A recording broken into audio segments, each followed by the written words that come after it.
Šiauliuose iškilmingai ir netradiciškai paminėtos Lietuvos stojimo į NATO 12-osios metinės. Kariškiai kartu su visuomenė surengė bėgimo šventę ant naikintuvų kilimo tako. Reikėjo įveikti 3 km distanciją. Šventinis iššūkis patiko visiems, nuo mažylių iki senukų. Lietuvos kariuomenės karinių oro pajėgų aviacijos bazėje Šiauliuose maždaug 2000 svečių. Visi jie juda starto link, kur prasideda šventinis bėgimas. Tai ir kariškiai, ir visų Lietuvos kampelių gyventojai. Saulėta diena, daug žmonių, gražus oras. Negazdina atstumas 3 km? Ne. Svarbu ne paskutinė, savo malonumui bėgu. Na ir su kokiom nuotaikom prie starto linijos vadas? Puikiom. Tik tai puikiom nuotaikom. Pažiūrėkit, kiek žmonių susirinko. Diena graži, pavasaris. Ir štai vidurdienis startas. Bėgikai pajuda finišo link. Šventės sumanytojai kariškiai sako, kad stojimo į NATO metinėms minėti šią šventę sugalvojo prieš 4 metus. Tas renginys išaugintas nuo labai mažiuko vidinio, kai bėgome tik tai mes ir NATO oro policijos misijos kariai, gal kokie 200 žmonių. Ir pamatėme, kad tai yra tikrai gera idėja ir ją reikia išvystyti. Ir kiekvienais metais vis didinome pajėgumus ir šiais metais pilnai atvėrėme duris mūsų visuomeniai.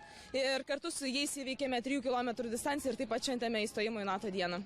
Šiemet pirmas finišą pasiekė 18-metis lengvaatletis. Robertas laimėjęs taip apsidžiaugė, kad net užmiršo fiksuoti, per kiek atbėgo. Emocijos po finišo. Labai geras.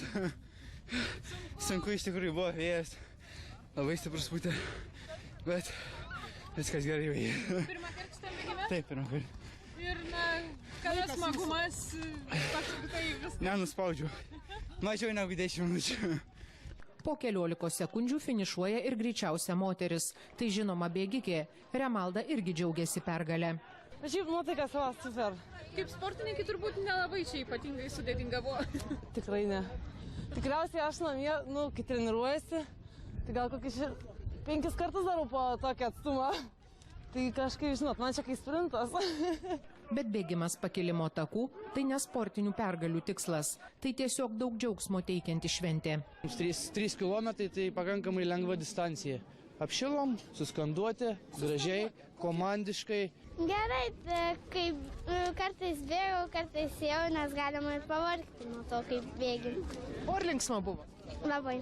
Man dabar tikrai 77 metai, kovo 17 čiūdžiu. Labai gerai jaučiuosi ir visiems to linkiu. Ir kaip trasą 3 km įveikėt? Pasakysiu taip, juodi gyveni ir atrodo kaip nesijaučiu tą senatvę. Bėgimas pakilimo taku tapo ir šeimų šventė. Tik aš noriu parodyti pavyzdį visom mamytėm, kad jos gali sportuoti ir su savo vaikeliais. Netgi tokio ilgoje bėgimo distancijai? Taip. Tiesiog norėjom įrodyti, kad ir tokie vaikai gali kartu su mamom dalyvauti kažkam tokiam panašiam bėgime, nes labai daug negalę turinčių vaikų mamų kompleksuoja, o iš tikrųjų reikėtų nusimti tos kompleksus, pasimti tos vaikus ir išeiti dalyvauti, neužsidaryti namuose. Nuo šiaulietis Algirdas net sumanė išbandyti ir augintinio jėgas. Pavyko puikiai. Čia ne augintinis, čia mano treneris. Tik tiek, kad pabaigoje jam buvo karšta, reikėjo tempti tą trenerį link finišo. Nepagalvojom, kad jau oras jam jau yra per karštas truputį. Ir dar saulė taip šildo, tai... Jūs sudalyvavot gražiai šventėje buvo, ar ne? Abu. Nutarėm, kad šiemet reikia sudalyvauti dviese. Taip iškilmingai paminėję Lietuvos stojimo į NATO 12-asias metinės, visi dalyviai gavo dovanų, po atšvaitą ir kareiviškos košės.